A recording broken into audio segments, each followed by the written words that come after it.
بسم الله الرحمن الرحيم. يا أيها المزمل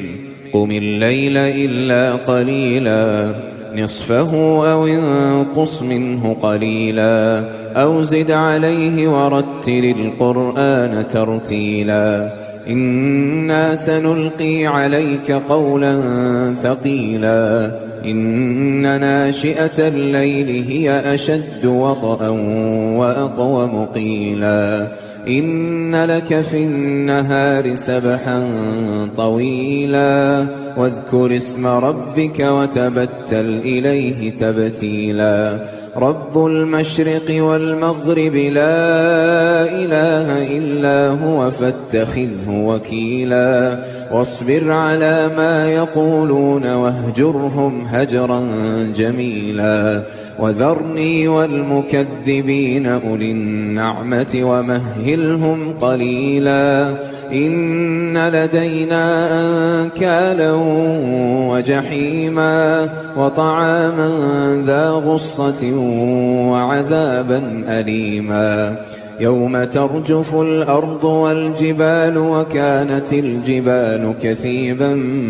مهيلا إنا أرسلنا إليكم رسولا شاهدا عليكم كما أرسلنا إلى فرعون رسولا فعصى فرعون الرسول فأخذناه أخذا وبيلا فكيف تتقون إن كفرتم يوما يجعل الولدان شيبا السماء منفطر به كان وعده مفعولا إن هذه تذكرة فمن شاء اتخذ إلى ربه سبيلا إن ربك يعلم أنك تقوم أدنى من ثلثي الليل ونصفه وثلثه وطائفة من الذين معك والله يقدر الليل والنهار علم أن لن تحصوه فتاب عليكم فاقرؤوا ما تيسر من القرآن علم أن سيكون منكم مرضى وآخرون يضربون في الأرض يبتغون من فضل الله وآخرون يقاتلون في سبيل الله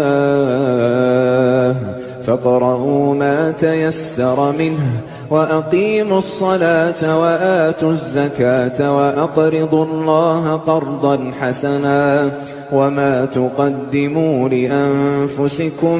من خير تجدوه عند الله هو خيرا وأعظم أجرا واستغفروا الله